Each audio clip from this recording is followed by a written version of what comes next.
Hey there, this is Jacob Wood with Elliman Real Estate, and I have for you here the contract signed report for April 2020. Now, I hope wherever you're holed up, you're happy, you're healthy, you're busy, and you're sane. And hey, maybe I can keep you busy for the next few minutes with this contract signed report. Now, April was the first month we spent fully under quarantine, and the data for the New York City real estate market reflects that.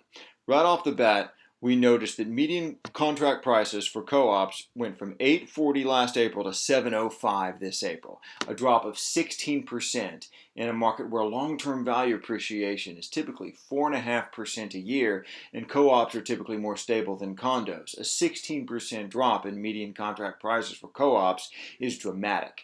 We noticed that condos are actually up slightly year over year, but that's not nearly as useful a metric. Twice as many co-ops sell a year in New York City as condos, and there's much more of a price variance in the condo, so we expect more volatility there. We see that co-op sellers were more negotiable this April than last, with an average 5.9% difference between the most recent ask and the eventual contract price. 28% more negotiable than they were last year.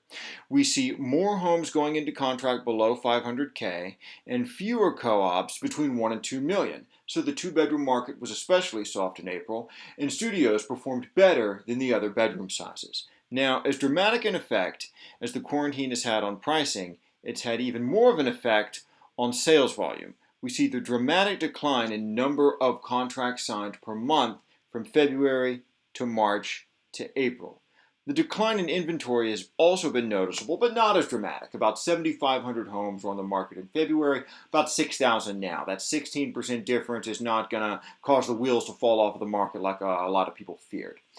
Looking at the behavior of the buyers that are still active, still making offers in April, we see that condo buyers were especially aggressive, with an average opening offer of 10% under the average asking price at the time. More aggressive than they've ever been in any month the previous 6 years. Speaking further to the sustainability of inventory, we see that the absorption rate, the number of months supply available at any given time, has remained between 5.7 months and 10 months supply available for 90% of the buyers out there. That's all the buyers below 3.9 million. Now, looking ahead to May, we see that 48 sellers just took their homes off the market so far this month, and 57 went into contract. So that's a little over 100 homes that left the market one way or another this month. How many new listings have come to market so far this month? 115. So we see inventory has stayed perfectly stable so far in May, and we've likely reached the bottom of what the quarantine is going to do to the inventory. It's probably not going to get much lower than it is now. Sales volume is a different story. We see 285 homes went into contract in April. Now, an average month in New York City will have over 1,000 homes going into contract over the last 10 years. Thus far, we've had 57 homes go into contract in May, a pace for about 150 by the end of the month. So that's about an 85% contraction in sales volume as a result of the quarantine, and purely the result of the quarantine. We were having a really busy year up until about March 15th.